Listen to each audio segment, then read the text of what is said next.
खबर बलिया से है, जहां जल जीवन मिशन के तहत चल रहे कार्यों में अनियमितता को लेकर पीडब्ल्यूडी गंभीर नजर आ रहा है।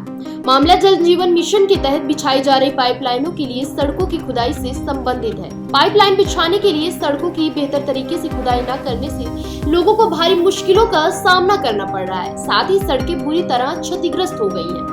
इस काम में लगी कार्यदायी संस्था कार्य के मानकों को लेकर लापरवाह बनी हुई है। बगैर मानकों की जेसीबी के जरिए सड़कों की खुदाई से सड़कें बुरी तरह क्षतिग्रस्त हो गई हैं और लोगों को आवागमन में भारी मुसीबत उठानी पड़ रही है। इस मुद्दे को लेकर पीडब्ल्यूडी गंभीर है और मामले को लेकर डीएम को पत्र लिखा, जिसके बाद डीएम ने इस मामले को लेकर मीटिंग की और कार्यदायी संस्था को मानक के अनुरूप काम करने के निर्देश दिए हैं। साथ ही कार्य में सड़कों की कम से कम क्षति होने की भी हिदायत दी है।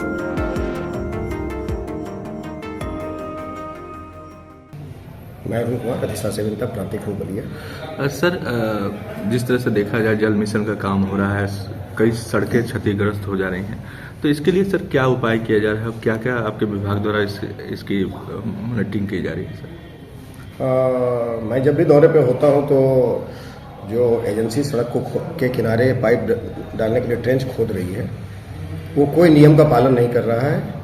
एक्चुअली दिक्कत ये आती है कि उनके जो टेक्निकल स्टाफ कोई वहाँ नहीं होते हैं, वो सिंपली एक जेसीबी या ट्रैक्टर के द्वारा जो खुदाई करते हैं उसको दे देते हैं, वो खुदता रहता है। इसमें सबसे बड़ी दिक्कत ये आ रही है कि उनको जो सेंट्रलाइज एनओसी दी गई है, उसका मतलब ये होता है कि पीडब्ल्यूडी के नॉर्म्स के अनुरूप आपको खोदना है। नॉर्म्स ये कहता है कि कम से कम पेंटेड किनारे से 1 मीटर दूर उनको कम से कम खोदना चाहिए, जो वो पालन नहीं कर रहे हैं। इस क्रम में जिलाधिकारी महोदय, मुख्य विकास अधिकारी महोदय को अवगत कराया गया, तो उन्होंने एक इसके लिए मीटिंग रखने के लिए कहा था, जो कल दिनांक 13/2/24 को संपन्न हुआ, जिसमें समस्त मार्ग निर्माण के संस्था, जल निगम के अधिशासी अभियंता, निर्माण खंड के अधिशासी अभियंता,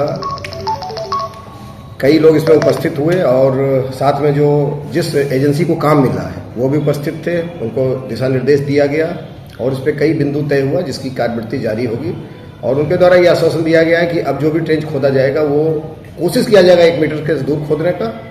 विशेष परिस्थिति में जैसे कि रोड क्षति होता है तो कोई दिक्कत नहीं है, वो भी गवर्नमेंट का ही काम हो रहा है, कोई व्यक्तिगत काम तो कर नहीं रहा है।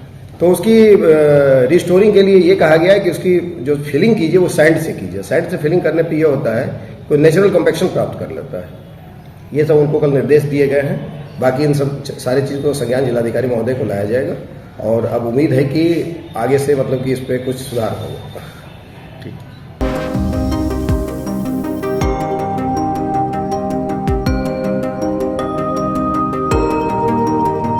फिलहाल इस खबर में बस इतना ही।